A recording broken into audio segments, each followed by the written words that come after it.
Hey there drone fans, Rick here again from Drone Valley. So today I'd like to take a closer look at one of my new favorite accessories for my Mavic Pro, the Gimbal Shield. Now I've been using this product for the last couple of weeks, as I do with all my accessories before I did the review, and I gotta tell you, I like it an awful lot. It solves two problems for me very quickly. It provides a level of protection for the gimbal and the camera when I'm flying, and it also gives me sort of a sunshade, so when I'm out flying on very sunny days, it gives me a bit of a blinder effect to keep some of that sun from getting in at the lens and causing lens flare. Now the way this device works is you basically take off this protective clear globe and you put it in place of that when you're flying. Now I know there's a lot of controversy on the internet about, gee, well, I'll just leave the original globe on there. If you guys have watched any of my clips, you know that I'm against that. I really feel that leaving this globe on is dangerous and probably non-productive for a couple of different reasons.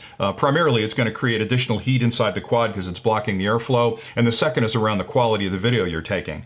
And the heat part of it is the bigger concern, because if you look closely behind the gimbal, and I've done clips on this, behind the gimbal and the camera, there's a vent assembly back there. Right behind that vent assembly is a centrifugal fan that actually pulls air in through the vent and blows it across the bottom board and the top board to cool off the Mavic. If you take a piece of plastic like this and block that vent, essentially, you're going to force less air to get through there, which means the Mavic's going to heat up. Now, we can spend all day arguing about how many degrees are dangerous. The truth is, any heat is a bad thing for electronics, so anything I can do to not block that airflow would be a good thing. And I know people have said to me, well, Rick, you made a mistake. There's actually a slit along the side. Honestly, if you look close, that slit is only there because there's a little tab inside this hood here that plugs into that slit. So that slit's there primarily to hold this rubber on there. So what this gimbal shield does is actually replace the globe and snaps onto your quad like that. Okay, the other problem with the globe, I mentioned quality of video, is you've got a high quality camera in there, and if you take a piece of plexiglass like this and put it in front of that high quality lens, it's going to degrade the quality of the video recording. So why would you take a beautiful camera like that and stick a piece of plexiglass in front of it? It's like trying to record something through a window. The other issue is that with this on there, it's reflective, so when there's sun outside, if you turn within 90 degrees of the sun, you're going to get all kinds of light bouncing around inside with lens flare. So all the way around, this is a bad idea to leave it on your quad. So what the gimbal shield does is actually replace it, and it gives you a nice open slot in the front where the camera has a complete up-down view like it would normally when it was flying, but it provides both protection from crashes on both sides, and it provides, like I said, a level of shielding from the sun. It's not perfect, but it gives you a little extra extension, if you will, to keep a lot of those streaks of sun out of your lens and causing flaring. So I like it an awful lot. It even has a slot in the side, so you can put this cover back on if you choose to do that. Now, there's not as much protection, obviously, if that's on there, so I do take it off when I transport it, but it's not bad if you're going to set it down to put that cover on it.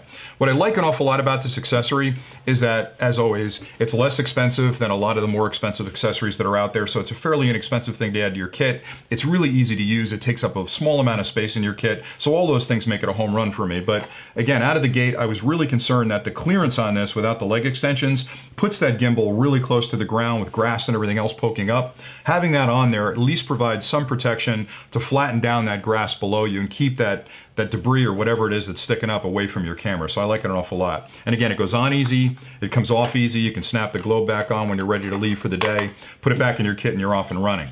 Now, the reason I chose this one, there's probably 3 manufacturers that make these on the market today. The reason I chose this company is because the other 2 companies that I tested were, for starters, they were strange colors. They had wacky colors like purple and green and orange, and I wanted something that looked just like the quad. So this is the exact same color as the Mavic. It looks like a stock option, like something that came with the quad to put it on there.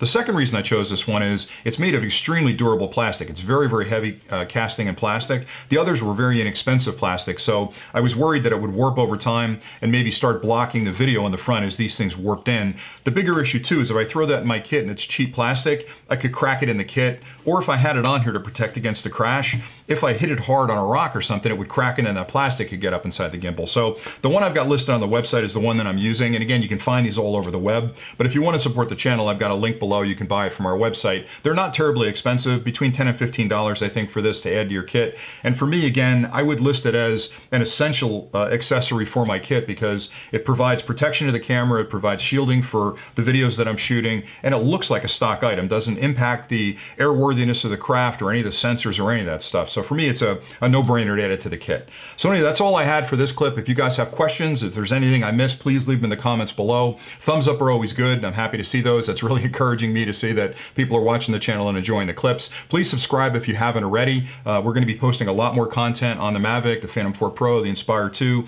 and whatever the new quad is that's coming in about a week from DJI as well. So again, thanks an awful lot for watching, and we'll see you soon. Happy flying.